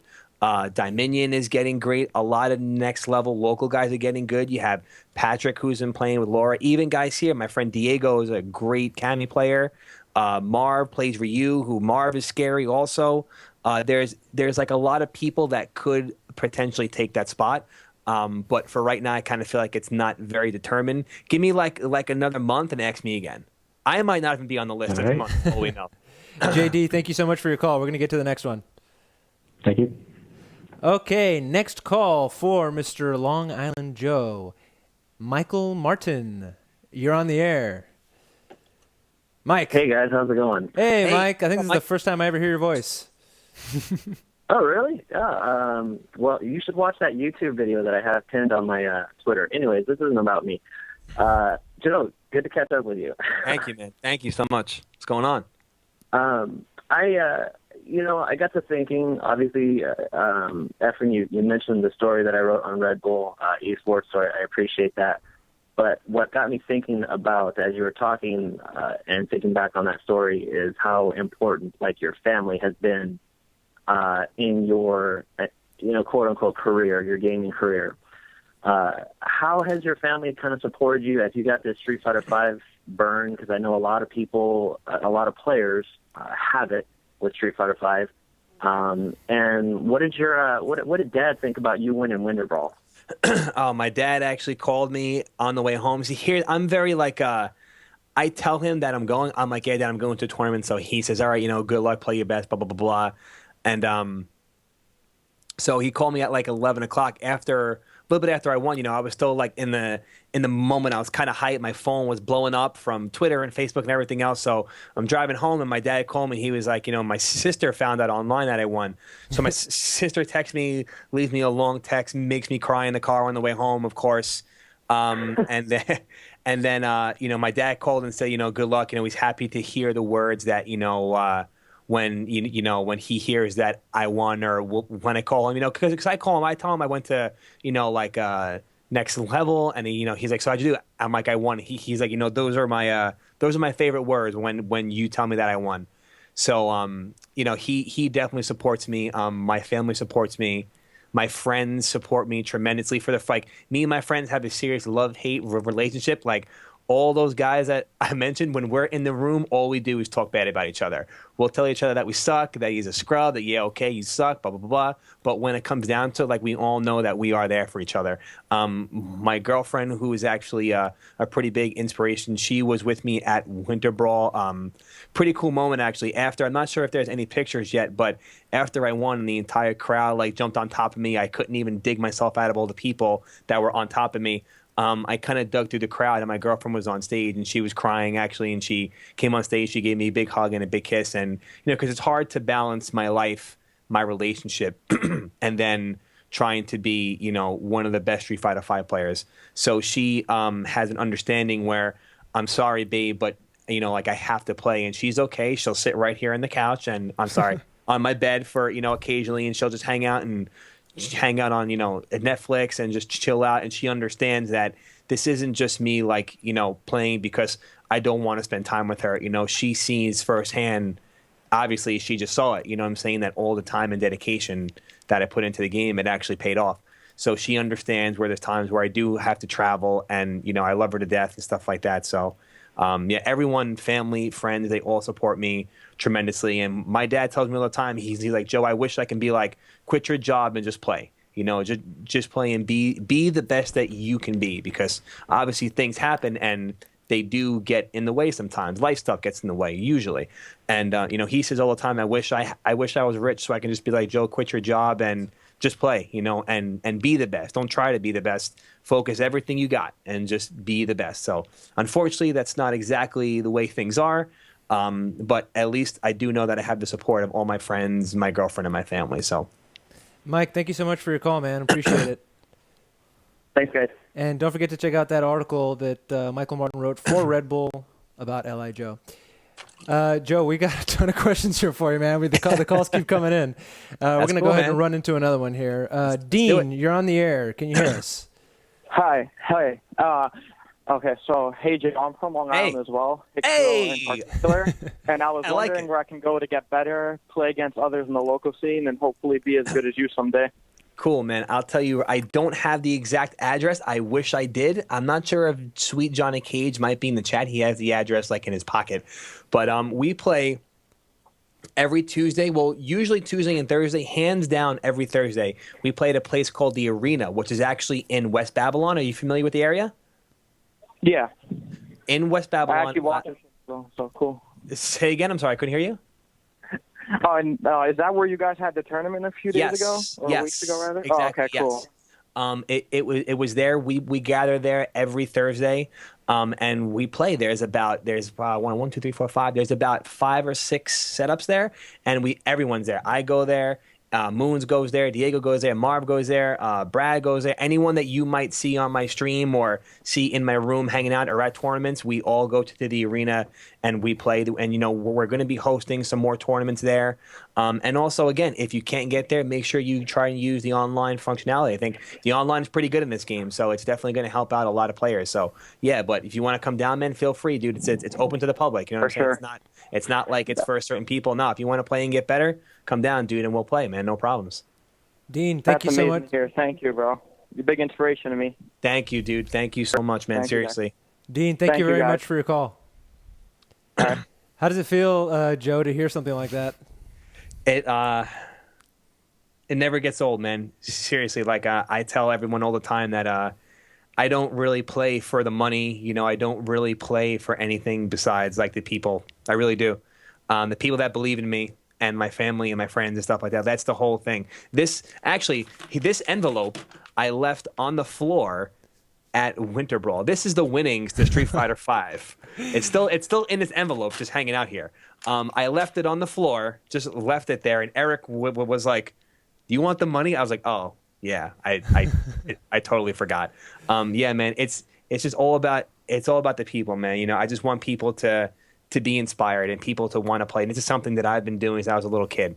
So, you know, I was like 3 and 4 playing video games in the 7-Eleven arcade, like playing Fatal Fury and Street Fighter 2 and all that kind of stuff. So to see it get this far, you know, I feel like it's my, you know, like that's part of my responsibility to kind of try and lay the groundwork for other people to be inspired, and people that say, wow, like I can do this and I can, you know, I can be good and I can travel and I can hang out with these dudes and I can win the tournament. You know, it's possible. And I just want to make sure that I do the right thing and, you know, exactly that, just inspire other people to play. And it's actually an honor, man. Like every time someone says anything to me, I actually try and make sure I answer everybody on Twitter, everybody on Facebook. You know, I try my best to make sure that people are comfortable to know that they can come up to me and talk to me about stuff like this. And, you know, again, it's a complete honor, man. And it never gets old no matter how many times I've heard it. So I thank everyone for their support. Seriously, it means the world to me. We have we still have several calls for you, but we're going to have to cut them off because we're going to run out of time here, unfortunately. But we do have one call here from Derek. And Derek, you're on the air. Can you hear us? Oh, sweet. I made it in. Sorry to keep you waiting, man. How's it going, Derek? No. Cool. What's going on, guys? This is Derek from Atlanta. Joe, Hey, congrats on your big win, man. Thank you, dude. Thank you so much. Sorry if you talked this to death already, but you got sent to losers in a pretty convincing match, if I remember correctly, with Julio. Yes, and then you were able to run it back in awesome fashion in grand finals with the reset. What kind of adjustments did you make? Were they more gameplay adjustments or your composure, your mindset, or anything like that to be able to pull off that win? And as a follow-up question, how whack is Brad? Oh my God, Brad is so whack, man. You know that from the get. Okay. First, I do want to say I actually do love Brad to death. He's actually, that kid will do anything for anybody. He's just like the one of the group that we could pick on, and he takes it, but he loves it, dude. He eats it up. So he loves every second. Brad's dope. Yeah, dude, yeah. But yeah, I do love the kid to death. He's actually a really, really nice person. Sweet kid.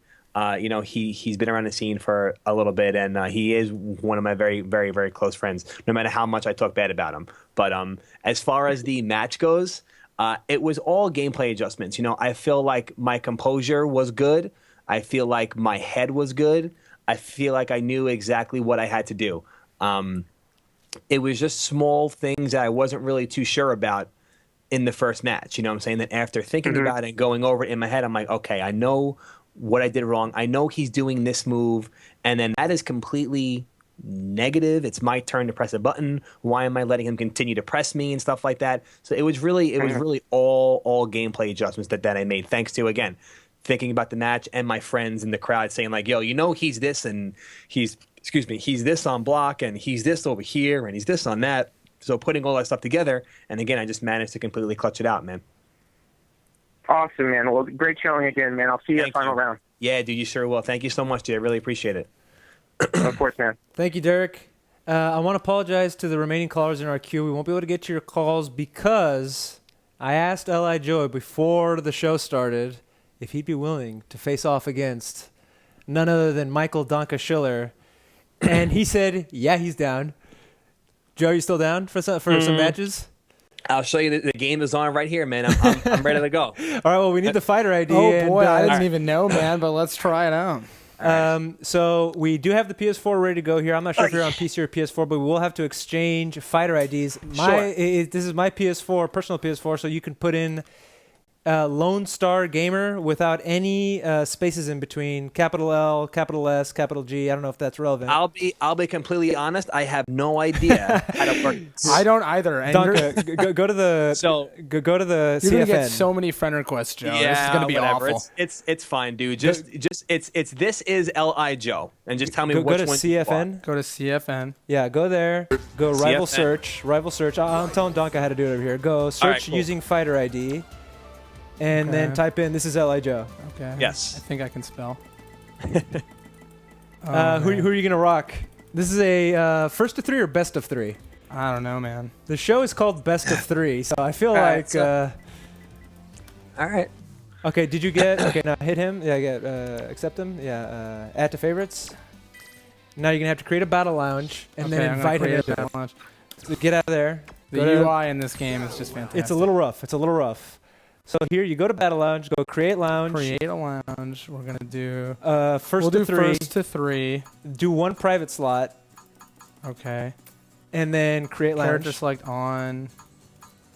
All right. Hopefully we're not too laggy. If we are, we'll just cut it off. It shouldn't be like. It shouldn't be like. This is Street Fighter 5 GGPO. If it's laggy, man. we'll cut it off for the sake of everybody, but we'll try it out. Create Lounge, and then you're gonna have to go to the open slot. Okay. Hit triangle, and then. Jeez, you're like an expert, dude. I've done this. Hit up. This is LI Joe. Boom. Oh no, our PS4 feed's a little bit choppy. Oh no, we're chopping now. Rats. But you should be receiving an Lone Star invite. Gamer. Got That's the one. All right. Our tech director is trying to see if he can fix the shot here. So we're delaying the inevitable for a second here. Okay, you're in there. Okay, we got see 4 you in the bars. lobby. That's a decent start. So then go up to, just hit start, and that should work. Guys, if the game starts to chop out a little bit, we apologize in advance. Our cable maybe got a little bit crossed, but let's watch it anyway. Joe, you have a good shot of your screen, and we have a good shot of our screen. Cool. So, right. By the way, if we lose, I'm playing. I have a lot of excuses ready. Training room. Come on, Donka. What did I tell you about the training I don't want room? it to lag, dude. I want to minimize the lag. Okay, All okay. right. I will play my Nash color and everything because I'm on my system. I have my pretty color. I'm pretty jealous, man. I have not even come close to beating. I'm like level 42. Laura owns my soul. Oh, I need to set a button. Cool. No, take your time. Okay. Look at this guy. I'm the worst, dude. Okay, I'm a scrub. I use a V-trigger button. All right. That's fine, man. Well, can you pause in game here, or do you have to back all the way out? I'm not exactly sure. I think you could pause. Actually, I'm not sure because we're playing online. Can you pause it? I can't. Okay, I think I've got the button. I think we're good. Okay, let's just start. Yeah. Wow, leg's pretty good. It feels good. All right, this is it. We have Michael Donka Schiller playing under the Lone Star Gamer tag, using Vega. If you guys caught the Vega V reversal tech video that he did, clearly it's not all that effective because, oh my god. Facing off against, this is LI Joe. Nice.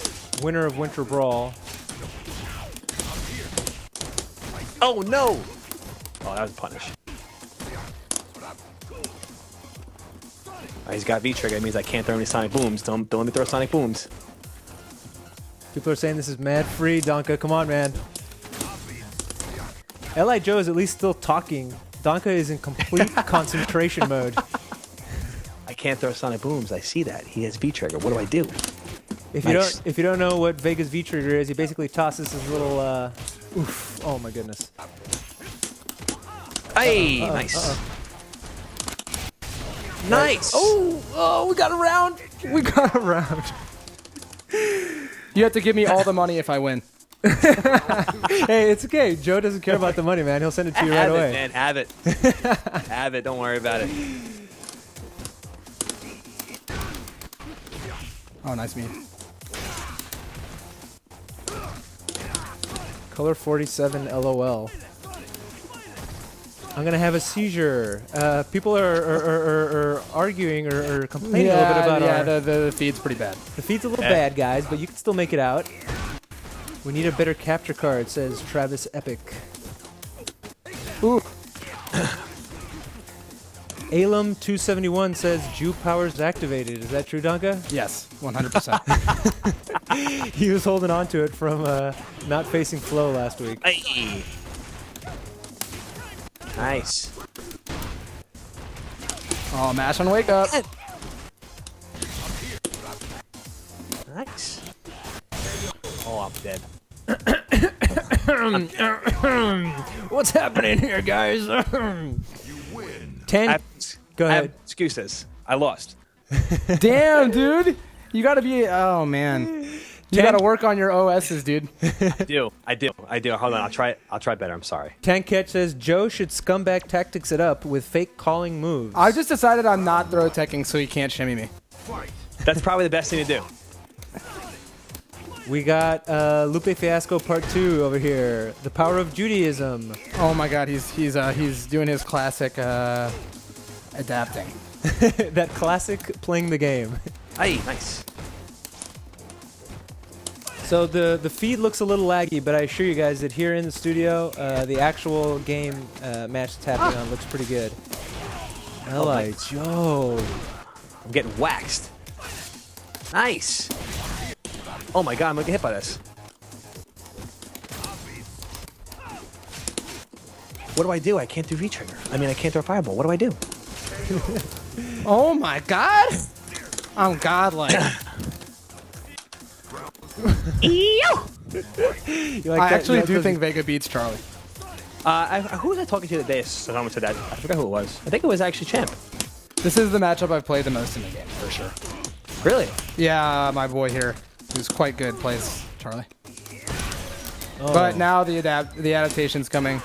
Joe, did you give him a match? Was this all for the show? No, of course not.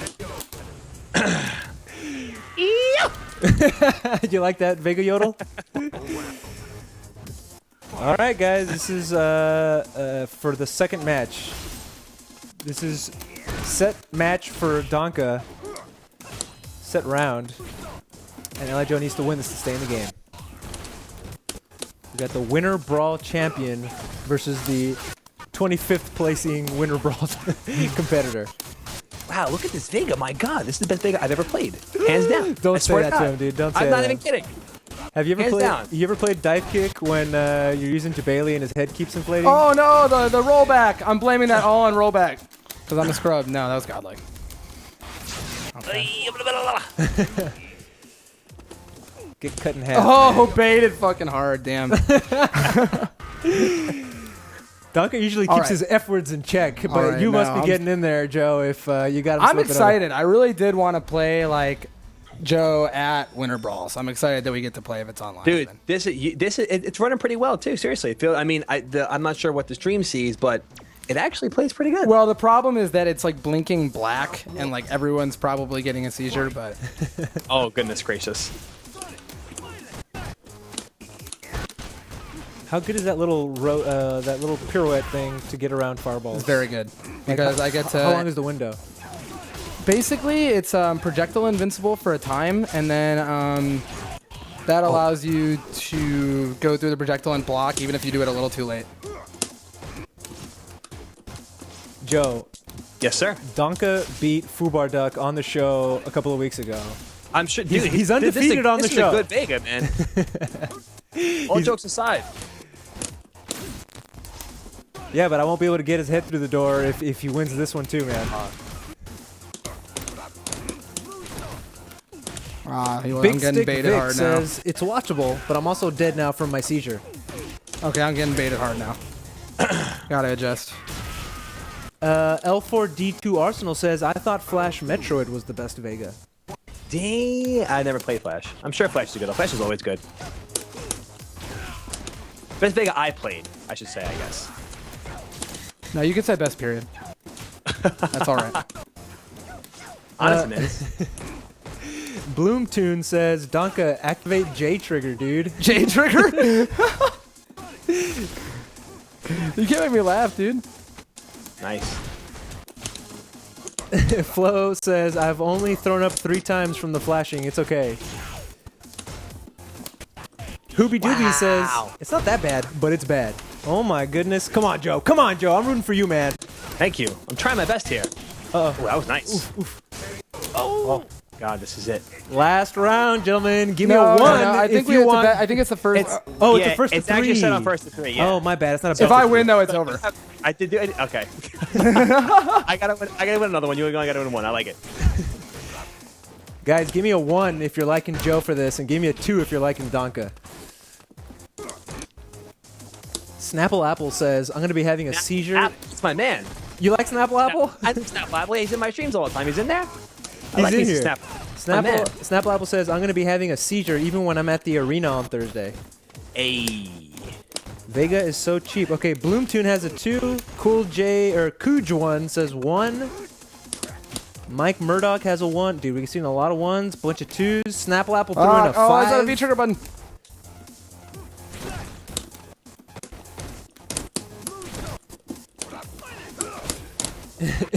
Darren J says, if I time my blinks with the flashes, then it's fine. FU Isis, I wonder who she is, says 1. Nice. She likes Joe for this. Oh, that's hard to see. Oh, bodied. I forgot. Punchman asks, why does Joe use the back medium kick instead of medium Are we ending punch? it there? Is it a 2 out of 3? No, it's a best of 3 until it's done. We first. Do you want to play another one, or do you want to take the win, Joe? No, I'm fine. Definitely down to play, dude. Absolutely. I use back medium kick because it comes out 1 frame quicker than the medium punches, either stand medium punch or crouch medium punch. I believe there are 6 frames. The back medium kick is actually 5 frames, so it comes out a frame quicker, making the block string like a little tighter. Yeah. All right, guys, this is the final match if Joe takes it. Yeah, thanks for the vote of confidence. Sonic! How badass does it sound when he says Sonic Boom, by the way? I love it. I love it. It's really my favorite thing. L4D2 Arsenal says, laughing my fucking ass off. Wake up, super boys. It's the thing, baby. Works. Just gotta have this sick read. Oh, my God. La Play-Doh says, when I grow up, I want to be half the man Joe is. Oh, there's the shimmy. Nice. Nice. I apologize to Drazen08. We do have some flicker on the screen. We're trying to get it fixed, but it goes in and out. We're sorry. Travis Epic says, Joe is so manly, he doesn't need a beard. I wish my girlfriend doesn't really like when I grow a beard, so. Clearly you don't need it. Oh, what? That didn't cross up? And then it landed on the other side? Oh, that's broken. Nash for top 1. Nerf Nash. Pardon me. Sorry, Dash 1985. It's a critical art, not a super. Oh, goodness. Hey, look, critical art. I say super, too. I say super all the time. That's frustrating. Yeah, Vega's roll doesn't combo at max range off the jabs. Come on, Donka. Now I want you to make best of 3 proud. Oh. Not getting stunned. No way.